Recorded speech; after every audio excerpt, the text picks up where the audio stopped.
Big boss season 8లో ఇప్పటి వరకు చాలా వార్స్ చూసాం. కానీ ఇటువంటి వార్ కూడా చూస్తామని ఏ రోజు కూడా కల్లో కూడా అనుకోలేదు. ఇక తాజాగా ఇవాల్టి ఎపిసోడ్లో జరిగిన ఆ వార్ ఏంటి అంటే బర్గర్ వార్. ఈ వార్ మొత్తానికి ప్రధాన సూత్రధారి విష్ణుప్రియ వాళ్ళ father and Bigg Boss. Housemates కి సంబంధించిన ఫ్యామిలీస్ వస్తున్న సంగతి మీ అందరు కూడా తెలిసిందే. అలా వచ్చిన వారు వారితో పాటు ఏదో ఒక ఫుడ్ తీసుకొచ్చి వెళ్తూ వాళ్ళకి ఇచ్చి వెళ్తున్నారు. ఇక అలా విష్ణుప్రియ వాళ్ళ ఫాదర్ విష్ణుప్రియకు ఎంతో ఇష్టమైన బర్గర్స్ తీసుకొస్తారు.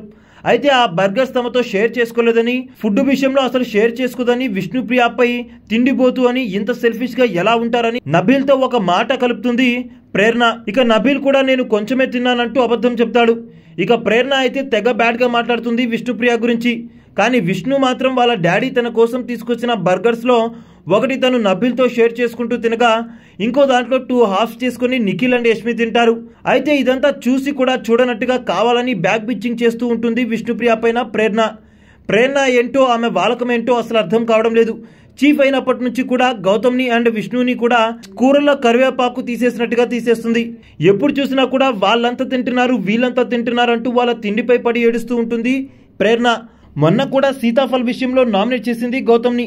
ఇక ఇవాళ విష్ణుప్రియ కోసం వాళ్ళ ఫాదర్ తీసుకొచ్చిన దాన్ని పంచుకోలేదని, అదేదో రేషన్ అన్నట్టుగా అందరికీ సమానంగా పంచాలంటూ నీతులు వల్లిస్తుంది. చిన్న పిల్లలాగా నా చాక్లెట్ నువ్వు తీసుకున్నావు, నీ చాక్లెట్ నాకు ఇవ్వలేదంటూ వాళ్ళకి వీళ్ళకి చాడీలు చెప్తూ కాలం అయితే కలుపుతుంది ప్రేరణ. ఇక మెగా చీఫ్గా మారిన ప్రేరణలో వచ్చిన ఈ అనూహ్య మార్పుపై, ఈ తిండి గోలపై మీ అభిప్రాయం ఏంటో కామెంట్ చేయండి. అయితే దీంట్లో ఎవరు కరెక్ట్ ఎవరు రాంగ్ అనేది కూడా కామెంట్ చేయండి.